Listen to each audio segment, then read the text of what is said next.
اللهم صل على سيدنا ومولانا محمد وعلى سيدنا. یاد الہی پروگرامز دیکھنے کے لیے، سابقہ پروگرامز، وظائف دیکھنے سننے جاننے کے لیے آپ ہمارے یوٹیوب چینل یاد الہی یعنی YAADSPACE_ILAHI یوٹیوب چینل یاد الہی کو سبسکرائب بھی کیجئے، لائک بھی کیجئے، کمنٹس بھی کیجئے، تاکہ یاد الہی کے مختلف پروگرامز اور وظائف سے آپ مکمل رہنمائی حاصل کر سکیں. ناظرین سامعین، مختلف موضوعات پر گفتگو ہوتی ہے اور بابرکت شخصیات کے حوالے سے گفتگو ہوتی ہے. رمضان المبارک میں بالخصوص تفسیر قرآن سورہ یونس، سیدنا یونس علیہ السلام کی نسبت سے اللہ تعالیٰ کے برگزیدہ نبی ہیں، اور اللہ رب العزت نے ان کا ذکر قرآن مجید فرقان حمید میں کئی مرتبہ فرمایا ہے. بالخصوص انہیں ذو النون بھی کہا جاتا ہے، صاحب الحوت بھی کہا جاتا ہے، یعنی مچھلی والے نبی علیہ السلام. یہ جس قوم کی طرف مبعوث ہوئے اس قوم نے ان کا انکار کیا، اور ان کی تعلیمات جو اللہ رب العزت کی طرف سے تھیں ان کا انکار کیا، اور یہ اس بستی سے نکل گئے اللہ تعالیٰ کی طرف، اللہ تعالیٰ کی بارگاہ میں ان کے خلاف دعا کرتے ہوئے، یعنی بد دعا کرتے ہوئے. تو اللہ تعالیٰ کی طرف سے عذاب کے آثار نظر آئے. بستی والوں نے کہا کہ اگر تو 3 راتیں 3 دن کا معاملہ تھا، آخری جو رات تھی اس میں یہ تھا کہ بستی والوں نے کہا اگر سیدنا یونس علیہ السلام آج ہمارے درمیان نہ رہیں، یعنی یہاں سے بستی سے نکل جائیں، اس شہر سے نکل جائیں، تو اس کا معنی یہ کہ پھر ان کی دعا جو ہے پوری ہوگی اور اللہ کا عذاب آ جائے گا. یوں ہی ہوا. سیدنا یونس علیہ السلام بستی سے چلے گئے، اس رات وہاں نہ ٹھہرے. اب بستی والے جو ہیں انہوں نے عذاب کے آثار دیکھے تو توبہ استغفار کرنے لگ پڑے، اور اللہ تعالیٰ پر ایمان بھی لے آئے، رجوع بھی کیا، توبہ بھی کی. تو چونکہ ابھی ان کے لیے اللہ رب العزت کی طرف سے یہ سیدنا یونس علیہ السلام کی دعا کی وجہ سے وہ عذاب کے آثار آئے، ورنہ ابھی ان کے لیے سیدنا یونس علیہ السلام کا وہاں پر رہنا اور بھی اللہ کے حکم کے مطابق ضروری تھا. بہرحال سیدنا یونس علیہ السلام، انبیاء کرام علیہ السلام پر سب سے زیادہ آزمائشیں آتی ہیں، اس آزمائش کے مطابق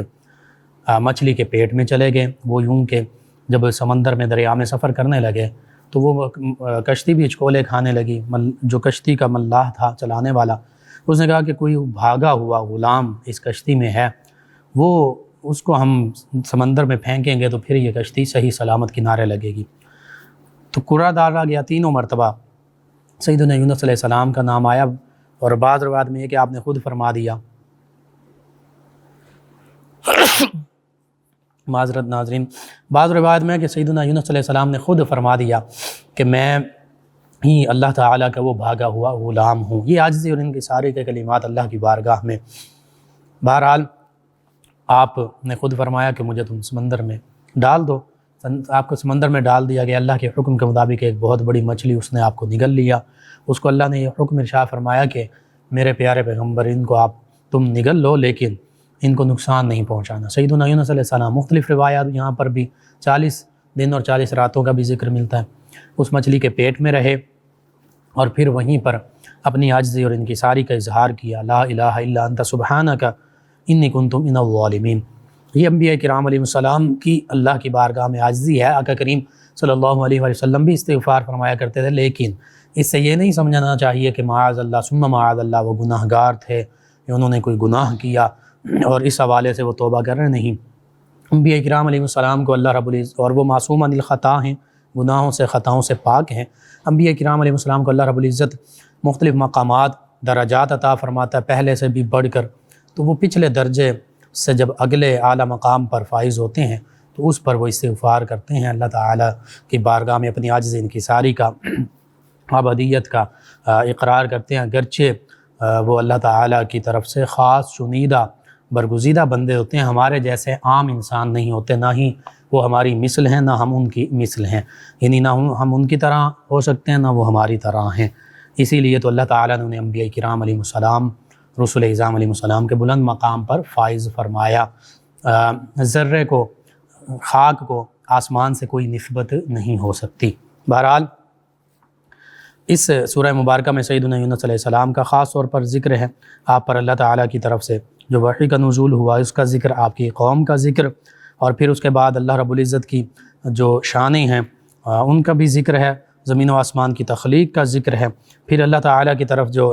لوٹ کر جانا ہے اس کا بھی ذکر ہے۔ اللہ رب العزت ہر اچھے عمل کا بدلہ بھی عطا فرمائے گا اور انصاف بھی فرمانے والا ہے۔ اور کافروں کے لیے اللہ فرماتا ہے ان کے کفر کی وجہ سے شدید گرم پانی کا مشروب اور دردناک عذاب ہے جہنم میں۔ پھر اللہ فرماتا ہے کہ سورج کو روشنی اور چاند کو نور بھی اللہ تعالیٰ نے بنایا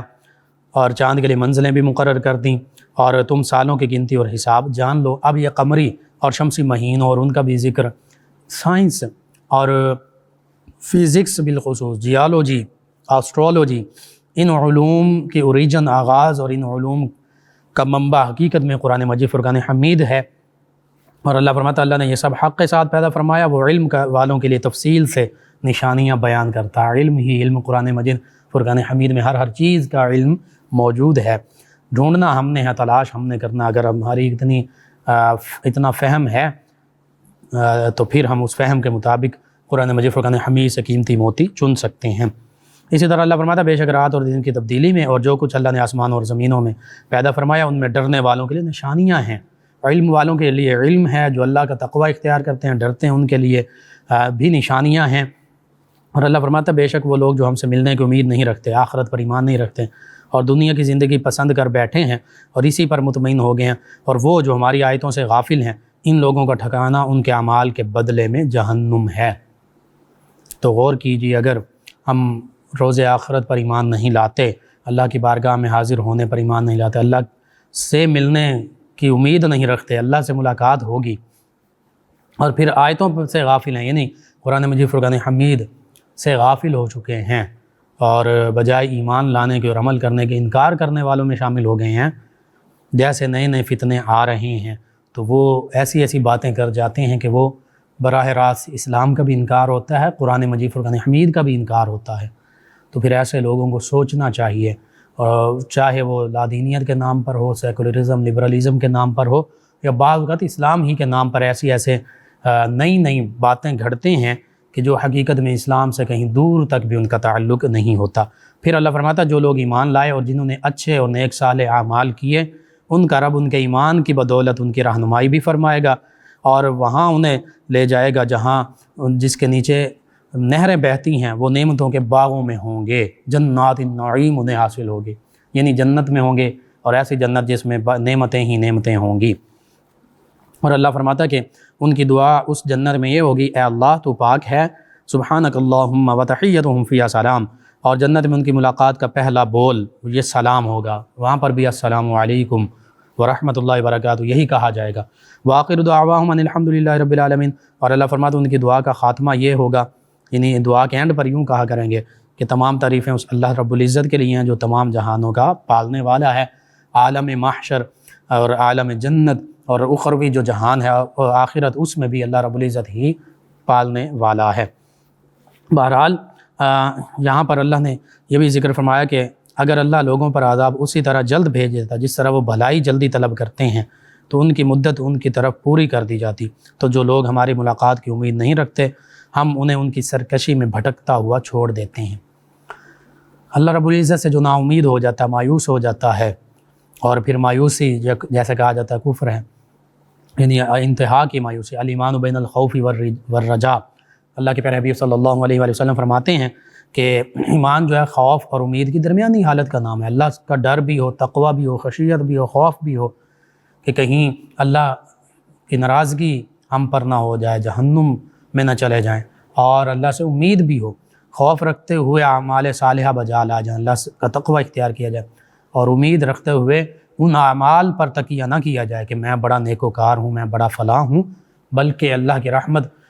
جو اعمال صالح کرتے رہیں اور اللہ کی رحمت پر، اللہ کے فضل پر امید رکھیں کہ انشاءاللہ اللہ کا دیدار بھی ہوگا روز محشر، اللہ تعالیٰ کا فضل بھی ہوگا، رحمت بھی ہوگی۔ اور وہ بات کہ عدل کریں تے تھر تھر کمبن، اونچیاں شانہ والے، فضل کریں تے بخشے جامن، میں جے مکالے۔ حقیقت یہی ہے کہ اللہ رب العزت سے اس کا فضل، اس کی رحمت طلب کرنی چاہیے، عدل نہیں طلب کرنا چاہیے۔ عدل و انصاف کا، اللہ رب العزت کے عدل و انصاف کا ہم سامنا ہی نہیں کر سکتے۔ بندہ مومن ایک انسان خطا کار ہے بحیثیت انسان، تو اگر عدل و انصاف کا معاملہ ہو تو ہم کسی بھی لمحے ڈگمگا سکتے ہیں۔ بس اللہ کے فضل کو تلاش کرنا چاہیے، اللہ کی رضا کو تلاش کرنا چاہیے، اخلاص کے ساتھ عمل کرنا چاہیے۔ بعض اوقات ہو سکتا ہے کوئی ایسا معاملہ ہو، اللہ نہ کرے کہ ہم تو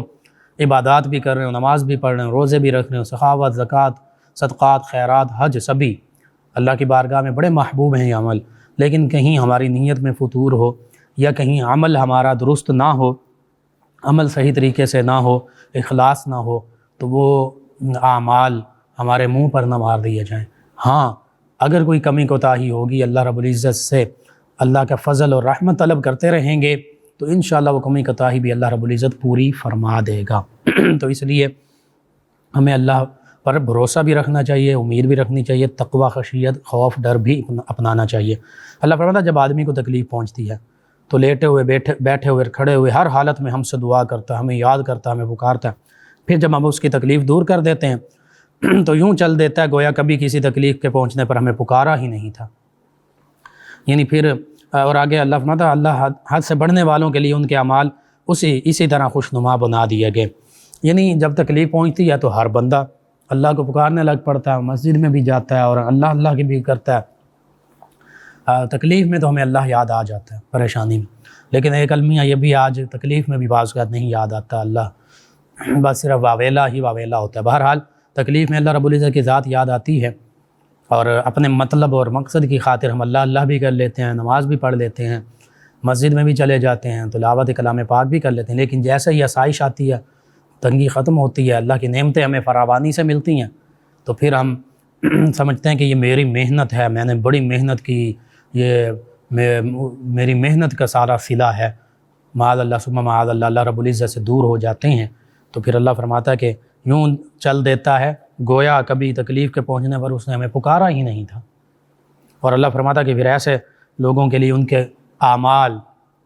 یعنی اللہ سے دوری کے جو بد اعمال ہوتے ہیں وہ بھی خوشنما کر کے دکھا دیے جاتے ہیں، بنا دیے جاتے ہیں۔ وہ سمجھتے ہیں کہ یہ ہم بڑے اچھے کام کر رہے ہیں، اور اللہ فرماتا ہے بے شک ہم نے تم سے پہلی قوموں کو ہلاک کر دیا جب انہوں نے ظلم کیا، ان گناہوں میں پڑ گئے اور انبیاء کرام علیہ السلام کا انکار کیا۔ سب سے بڑا ظلم کفر ہے، کفر اور شرک۔ اور فرمایا ان کے پاس ہمارے رسول روشن دلائل لے کر تشریف لائے اور وہ ایسے تھے ہی نہیں کہ ایمان لاتے، وہ قومیں جن پر عذاب آئے، ہم یوں ہی مجرموں کو بدلہ دیتے ہیں۔ اور پھر اللہ فرماتا پھر ہم نے ان کے بعد تمہیں زمین میں جانشین بنایا تاکہ ہم دیکھیں تو تم کیا کرتے ہو، تم کیسے کام کرتے ہو۔ اللہ رب العزت نے امت محمدیہ کو اور بھی جگہ پر مخاطب فرمایا کنتم خیر امہ اخرجت للناس تأمرون بالمعروف وتنہون عن المنکر وتؤمنون باللہ۔ اللہ فرماتا تم تو امت وسط ہو، خوب بہترین معتدل خیر والی امت ہو، بھلائی والی امت ہو، تم تو اللہ کے راستے میں امر بالمعروف نہی عن المنکر کا فریضہ سر انجام دیتے ہو، لیکن ہماری بدقسمتی کہ اب امر بالمعروف کن چیزوں کو کہا جانے لگ پڑا ہے، اور نہی عن المنکر تو پھر اور آگے کا معاملہ تھا۔ امر بالمعروف تو یہ تھا کہ جہاں جہاں ظلم اور برائی اور گناہ ہو رہا تھا اس کو ہم روکتے، اگر ہمارے پاس اقتدار اور اختیار اور قانون تھا تو اس کے ذریعے روکتے، یعنی جو حکمران ہیں یا دیگر جو ڈپارٹمنٹس جو اس کو اپنے قانون کے ذریعے لاگو کر سکتے ہیں، اس میں عدلیہ بھی ہے، اس میں پولیس بھی ہے، اس میں بیوروکریسی بھی ہے، اس میں حکمران سیاستدان بھی ہیں۔ سب سے پہلا تو ان کا فریضہ تھا کہ ہاتھ سے روکتے اپنے عمل سے، کیونکہ ان کے پاس اختیار تھا۔ دوسرا یہ تھا کہ پھر علماء اور ٹیچرز، اساتذہ، بولنے والے، گفتگو کرنے والے، حتیٰ کہ ہر بندہ مومن اپنی زبان کے ساتھ اس کو روکتا۔ اور تیسرا یہ جو آخری درجہ ہے وہ تو میرے خیال میں فلسطین اور کشمیر کے لوگ بھی اس پر نہیں ہیں، کم از کم وہ زبان سے بولتے بھی ہیں اور ہاتھ سے ظلم کے خلاف سینہ سپر بھی ہوتے ہیں، سامنے بھی آ جاتے ہیں۔ تو اس کا مطلب یہ ہے کہ بظاہر ہم آزاد ہونے کے باوجود بھی آزادی ہم غلط معنوں میں استعمال کریں، آزادی کو ہم نے مادر پدر آزادی سمجھ لیا ہے، اور یعنی اللہ اس کے رسول صلی اللہ علیہ وسلم کے احکام کی تعمیل نہیں کرنی، اپنی خواہش سے زندگی گزارنی ہے۔ قرآن مجید فرقان حمید میں اس کو فرمایا گیا ارأیت من اتخذ الہ ہوا، اے پیارے حبیب صلی اللہ علیہ وسلم کیا آپ نے دیکھا اس کو جس نے اپنی خواہشات کو اپنا الہ بنا لیا، معبود بنا لیا۔ تو ہم نے اپنی خواہشات کو اپنا رب بنا لیا ہے، یہ سب سے بڑا ہم شرک کر رہے ہیں، اس پر ہم کبھی بات بھی نہیں کرتے، اور ہر ایک، میں اپنے آپ کو شامل کروں، ہم اپنا احتساب کریں، ہر ایک اپنی اپنی جگہ پر اپنی خواہشات کو خدا بنائے بیٹھا ہے، اور معاملہ یہ ہے کہ امر بالمعروف کا معاملہ جو ہے وہ ہم مسلمانوں سے کوسوں دور ہو چکا ہے۔ نہی عن المنکر، برائی سے روکنا تھا، ہمارے اندر کتنی برائیاں، اور ایسی برائیاں جو اجتماعی سطح پر بھی ہو رہی ہیں، کیا شراب نوشی نہیں ہے، بدکاری نہیں ہے، سود خوری نہیں ہے، رشوت خوری نہیں ہے، دیگر زنا اور اس طرح کے معاملات بدکاری کے، اور اس سے بھی بڑھ کر اور چیزیں اجتماعی طور پر جو امت مسلمہ میں پھیل چکی ہیں، بے حیائی، فحاشی، تو ان کو روکنا تھا۔ نہی عن المنکر میں یہ شامل ہیں، برائی کو روکنا، جو ہاتھ سے روک سکتا ہے ہاتھ سے روکتا، جو زبان سے روک سکتا ہے زبان سے روکتا، اور کم از کم دل میں برا جاننا، فرمایا یہ ایمان کا کمزور ترین درجہ ہے۔ تو میرے خیال میں اللہ معاف فرمائے کہ اگر ہم دل سے برا جانتے ہیں تو پھر وہ کام نہ کرتے، لیکن اگر ہم وہ کام بھی کر رہے ہیں تو اس کا مطلب ہے ہم دل میں برا نہیں جانتے، تو مطلب یہ ہوا کہ ہم ایمان کے کمزور ترین درجے پر بھی نہیں ہیں۔ اسی وجہ سے جب ہمارے ایمان کمزور ہو گئے، ایمان بک گئے، اور عجیب تنزلی کی حالت ہو گئی، تو اب ہم پر غیر جو ہیں وہی مسلط ہوں گے، وہ غیروں کا معاملہ ہی، اور ایسے لوگ جو سمجھ لیجئے کہ اسلام اور اسلام کی تعلیمات سے دور ہوں گے ہر معاملے میں۔ یہ صرف کسی ایک خاص طبقے کا ذکر نہیں ہو رہا، اس میں ہر طبقے کا ذکر ہو رہا ہے، تو وہ غیر اسلامی تعلیمات ہم پر عائد کی جاتی ہیں، رائج ہوتی ہیں۔ بہرحال سورہ یونس کو جب ہم پڑھتے ہیں تو اللہ کے نبی سیدنا یونس علیہ السلام اپنے آپ کو اللہ کی بارگاہ میں عاجزی کا پیکر بنا رہے ہیں، اور ان انبیاء کرام علیہ السلام کا شیوہ یہ رہا کہ اپنی امتوں کو امر بالمعروف فرماتے رہے، نہی عن المنکر فرماتے رہے۔ ان سے بڑھ کر کون اس فریضے کا سر انجام دینے والا ہو سکتا ہے؟ آقا کریم صلی اللہ علیہ وآلہ وسلم نے، اور پھر اللہ رب العزت سے آگے فرماتا ہے، یہ تمام کوئی بھی قرآن مجید فرقان حمید کی صورت مبارکہ آیات بینات پڑھتے جائیے، اللہ ہی کی طرف رجوع کا حکم ملتا ہے۔ اللہ فرماتا ہے جب ان کے سامنے ہماری روشن آیات کی تلاوت کی جاتی ہے تو ہم سے ملاقات کی امید نہ رکھنے والے کہتے ہیں، یعنی وہ لوگ آج ظاہر مسلمان بھی اپنے آپ کو کہتے ہیں، اور کہتے ہیں کہ قبر میں کوئی عذاب نہیں ہوتا، کوئی حشر نہیں ہے، کوئی آخرت نہیں ہے۔ بہرحال تو اللہ فرماتا ہے تو ہم سے ملاقات کی امید رکھنے والے کہتے ہیں جب قرآن پاک ان کے سامنے پڑھا جاتا ہے کہ اس کے علاوہ کوئی اور قرآن لے کر آؤ یا اسے تبدیل کر دو، تو اللہ فرماتا ہے حبیب صلی اللہ علیہ وسلم آپ فرما دیجئے مجھے حق نہیں کہ میں اسے اپنی طرف سے تبدیل کر دوں، میں تو اسی کا تابع ہوں جو میری طرف وحی بھیجی جاتی ہے، اگر میں اپنے رب کی نافرمانی کروں تو مجھے بڑے دن کے عذاب کا ڈر ہے۔ یا کہ کریم صلی اللہ علیہ وآلہ وسلم کی طرف سے کو فرمایا جا رہا ہے کہ اے حبیب آپ فرما دیجئے۔ حالانکہ نبی کریم صلی اللہ علیہ وآلہ وسلم تمام انبیاء کرام علیہ السلام کے سردار ہیں، یہ ہماری تعلیم کے لیے ہم کس مقام پر کھڑے ہیں اس بارے میں ہم نے سوچنا ہے۔ اللہ فرماتا آپ فرما دیجئے اگر اللہ چاہتا تو میں تمہارے سامنے اس کی تلاوت نہ کرتا اور نہ وہ تمہیں اس سے خبردار کرتا، تو بے شک میں اس سے پہلے تم میں اپنی ایک عمر گزار چکا ہوں، تو کیا تمہیں عقل نہیں؟ یعنی نبی کریم صلی اللہ علیہ وسلم کی 40 سالہ عمر مبارکہ کفار مشرکین مانتے تھے کہ صداقت، امانت اور کوئی بھی معاذ اللہ ثم معاذ اللہ آپ میں کمی خامی نقص نہیں ہے، قابل تقلید ہیں آپ، لیکن جب اللہ کا قرآن نازل ہوا آپ نے اعلان نبوت فرمایا تو وہی جانی دشمن بن گئے۔ وجہ یہ تھی کہ ان کی سرداریاں جاتی تھیں، اگر وہ نبی کریم صلی اللہ علیہ وآلہ وسلم پر ایمان لے آتے تو اپنے قبیلے کے اور قریش میں جو سرداری کا نام نہاد دعویٰ کرتے تھے وہ سرداریاں جاتی تھیں، منصب جاتے تھے، عہدے جاتے تھے، بتوں کے نام پر جو ان کو روپیہ پیسہ حاصل ہوتا تھا وہ جاتا تھا، تو یہ سارے معاملات تھے کہ کیسے وہ نبی کریم صلی اللہ علیہ وآلہ وسلم پر ایمان لاتے، بظاہر جو در یتیم بھی ہیں، بظاہر جن کے پاس اس طرح حالانکہ اللہ تعالیٰ نے تمام اختیار عطا فرمائے، لیکن بظاہر مال و دولت اس طرح نہیں ہے جس طرح دیگر لوگوں کے پاس ہے، اگرچہ مال و دولت کی فراوانی تھی، کسی قسم کی کوئی کمی نہیں تھی، لیکن وہ یہ سمجھتے تھے۔ تو پتہ چلا کہ لوگ آج بھی، اور سیدنا یونس علیہ السلام، سیدنا لوط علیہ السلام کا بالخصوص ملتا ہے کہ آپ جب اپنی قوم کو ڈراتے تو وہ کہتے کہ یہ دیکھو یہ ہمارے اندر ایسے لوگ آگے اناس یتطہرون جو بڑے پاکیزگی کا درس دیتے ہیں، بڑے دین کا کہ یہ ٹھیکیدار بن چکے ہیں، یہ ہے فلاں ہیں، جیسے آج بھی بعض اوقات بات کر دی جاتی ہے سوچے سمجھے بغیر کہ دیکھو جی یہ تو علماء نے دین کو مشکل بنا دیا اور یہ دین کے ٹھیکیدار ہیں اور یہ دین انہوں نے ہمیں بتانا ہے۔ تو بھائی آپ پڑھیے، آپ صرف، نحو، منطق، فلسفہ، بلاغت، علم معانی، بیان، آپ اصول تفسیر، اصول حدیث، اصول فقہ، آپ قرآن حدیث فقہ یہ سب بھی پڑھیے، 10 سال لگائیے، 15 سال لگائیے، اور پڑھ کر آپ سمجھتے ہیں کہ علماء اپنی ذمہ داری پوری نہیں کر رہے،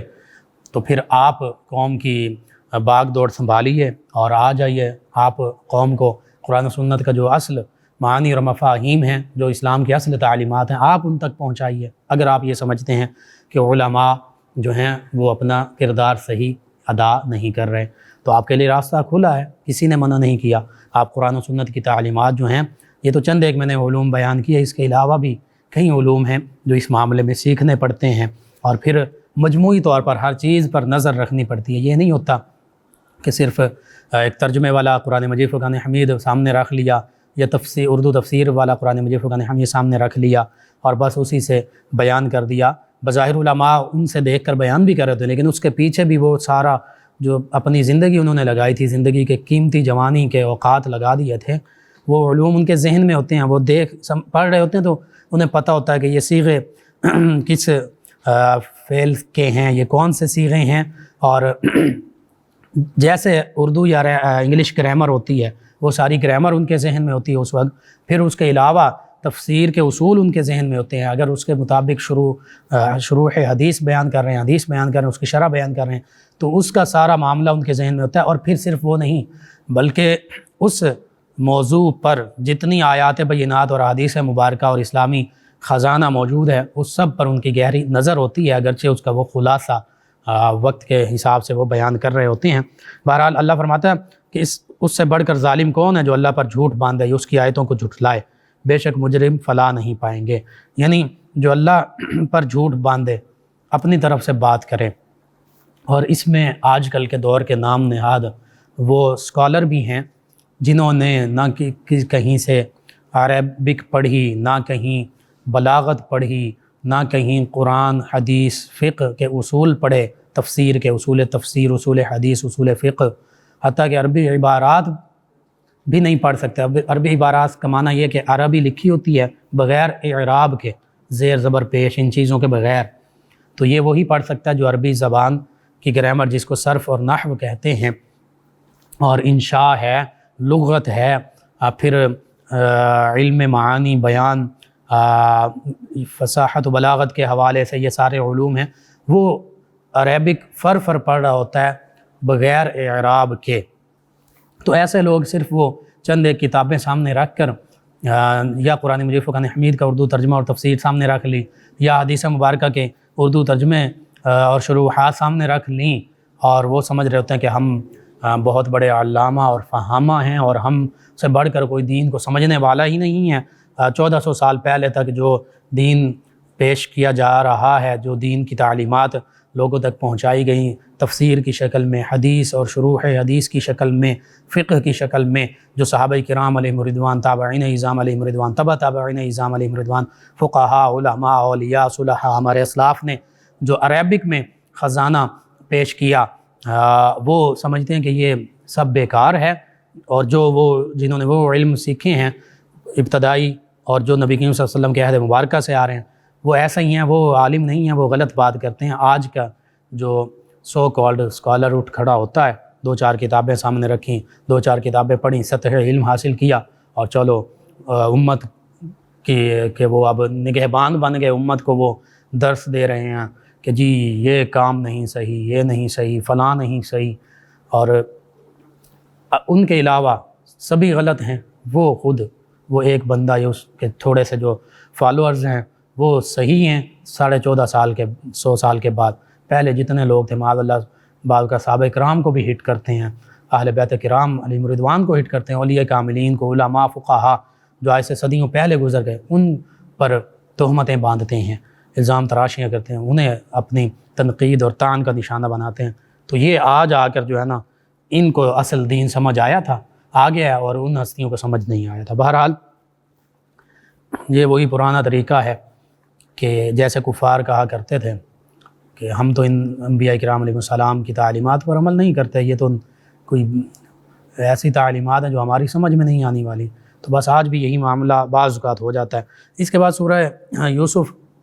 سورہ ہود کا ذکر ہے، اس میں مختلف انبیاء کرام علیہ السلام کا ذکر، ان قوموں پر جو عذاب آئے ان کا ذکر ہے،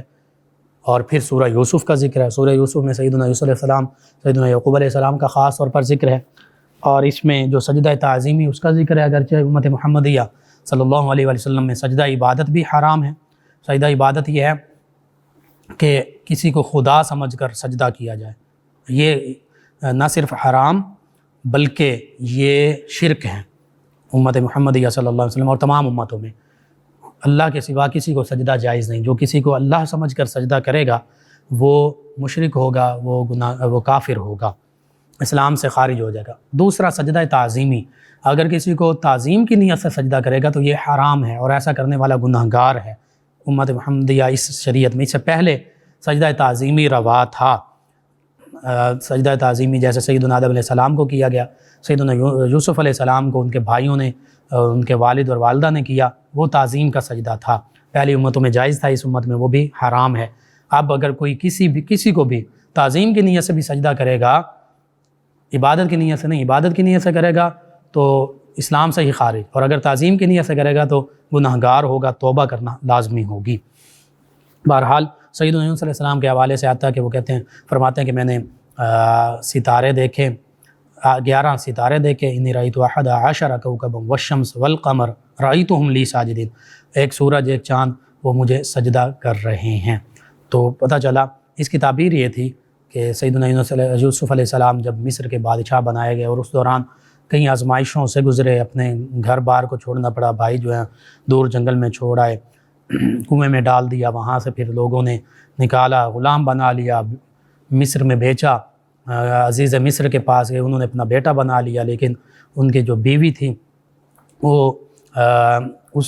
سیدنا یونس علیہ السلام کو اللہ تعالیٰ نے حسن و جمال سے نوازا، نیت بد اور فعل بد کا اس نے ارادہ کیا۔ سیدنا یوسف علیہ السلام آگے لگ کر دوڑے، پورا اس سورہ مبارکہ میں ذکر، تو پیچھے سے قمیض پھٹی، اس نے قمیض پکڑی، اور اس موقع پر پھر چونکہ وہ عزیز مصر ایک اعلیٰ عہدیدار کی بیوی تھی، تو سیدنا یوسف علیہ السلام، اگرچہ یہ ظاہر بھی ہو گیا، پتہ چل گیا، ایک فیصلہ کرنے والے نے کہا کہ اگر تو یوسف علیہ السلام کی قمیض آگے سے پھٹی ہے تو پھر زلیخا جو ہے یہ سچی ہے، اور اگر پیچھے سے پھٹی ہے تو پھر یوسف علیہ السلام سچے ہیں۔ پیچھے سے پھٹی ہوئی تھی، یوسف علیہ السلام سچے ہیں، اور اللہ فرماتا کہ ان کے جو مکر ہوتے ہیں یہ بہت ان کیدکن عظیم، بہت بڑے ہوتے ہیں۔ بہرحال سیدنا یوسف علیہ السلام کو پھر قید خانے میں ڈال دیا گیا، یہ آزمائش بھی برداشت کی، وہاں پر خوابوں کی تعبیر کے آپ بہت بڑے معبر تھے، تعبیر بتانے والے، تعبیر بتاتے رہے، پھر خشک سالی کا حل آپ نے بتایا، اللہ تعالیٰ نے آپ کو ان ساری صفات اور خوبیوں سے نوازا۔ پھر ایک وقت آیا کہ مصر کے بادشاہ بنے، اور پھر آپ کے بھائی آپ کے پاس آئے، وہ غلے کا اناج کا سارا معاملہ ہوا، پھر آپ کے والد گرامی کی طرف آپ کی قمیص بھیجی گئی، وہ آپ کی آنکھوں پر لگائی گئی تو روشنی بینائی واپس پلٹ آئی، جو سیدنا یوسف علیہ السلام کے غم میں روتے ہوئے جو سفیدی چلی گئی تھی۔ پتہ چلا اللہ کے پیغمبروں کے، نبیوں کے، اللہ کے پیاروں کے کپڑے جو ہوتے ہیں، لباس، وہ بھی برکت والے ہوتے ہیں، وہ بھی اللہ کے حکم اور اذن سے، اس میں یہ کرامت ہوتی ہے، یہ ان کا معجزہ، انبیاء کرام علیہ السلام کا، اولیاء کا معجزہ، کرامت، اولیاء کی کرامت، کہ اس کے ذریعے سے بھی لوگ شفا یاب ہوتے ہیں۔ آقا کریم صلی اللہ علیہ وسلم کے منہ مبارکہ پانی میں ڈالے جاتے تو وہ پانی بیماروں کو پلایا جاتا، بیمار شفا پا جاتے، مدینہ طیبہ کی مٹی سے بیمار شفا پا جاتے۔ بہرحال اس سے پتہ چلا کہ تبرکات جو ہوتے ہیں انبیاء کرام علیہ السلام کے، اولیاء کرام کے، یہ اللہ تعالیٰ کی قدرت کاملہ سے ان کے ذریعے بھی لوگوں کو فائدہ حاصل ہوتا ہے۔ سیدنا یوسف علیہ السلام بھی ہمارے لیے مشعل راہ، بھائیوں کے حقوق کا اس میں ذکر۔ بس حقیقت یہ ہے کہ آج ہمیں قرآن مجید فرقان حمید کی طرف لوٹنا ہے، اور جو اسلاف نے صحابہ کرام علیہ رضوان سے اور تابعین اور ہمارے اسلاف سے قرآن مجید فرقان حمید کے اور نبی رحمت صلی اللہ علیہ وسلم کے فرامین کے مطابق تفسیر قرآن بالقرآن، تفسیر قرآن بالحدیث، بالخصوص اس کی طرف بھی ہمیں کوشش کرنی چاہیے۔ اللہ رب العزت سے دعا اللہ تعالی ہمیں ان تمام معروضات پر عمل پیرا ہونے کی توفیق عطا فرمائے۔ ناظرین سامعین، پروگرام یاد الہی کا وقت ختم ہو جاتا ہے، انشاءاللہ کل صبح دوبارہ آپ سے ملاقات ہوگی، آپ کے سوالات کے جوابات بھی کل کے پروگرام میں شامل کریں گے انشاءاللہ اپنے میزبان محمد لقمان رضا ہماری ٹیم کو اجازت دیجیے. اللہ نگہبان. اللهم صل على سيدنا ومولانا محمد